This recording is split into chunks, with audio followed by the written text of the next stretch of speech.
Niali block 22 मौजा धोया अंचल लोकंकु खारिछि जलकष्ट चिंता। ये अंचल दे प्रवाहित हेउथिबा कंदल नदी रे चालिछि गभीर पानीय जल प्रकल्प। गोटे पटे कौनसी सूचना फलक न थाई ए प्रकल्प कार्य करा जाउथिबा बेले अंचल रे असंतोषर दाना बढ़िबार लागिछि। तेबे एपरि स्थले ए प्रकल्प को नै उभय विधायक एवं पूर्वतन विधायक परस्पर विरोधी मंतव्य दैछन्ते।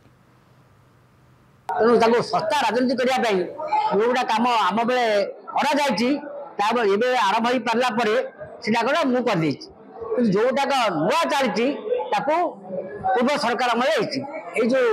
पुराणा नीति दंबुआ नीति मत भल लगे कि पंचायत जगतसिंह निर्वाचन मंडल किसी पंचायत आ द्वारा क्षतिग्रस्त हे तेणु मुझे अनुरोध करी कि सरकार आप पदक्षेप नियंतु और आम जो दाबी करूँ प्रकल्प बंद करा बंद करा उद्देश्य नहीं सेटा केतबले केमिति टेंडर हैला पल्ली सभा हेछि कि नहीं ये जो नदी रे जो खोला जाउछि एडा साधारणतः पल्ली सभा माध्यम रे हवा कथा तेणु ताकू भी तदंत करा जिवो जे एडा पल्ली सभा रे हेछि ना कहार स्वार्थ पे एठी हेछि आ सेतबले जे विधायक थिले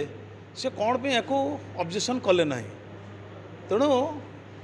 आम अंचल जदि एटा क्षति होउथबो निश्चित भाव में आमर कार्यकर्ता माने तो बंद करेंगे मु विरोध करी।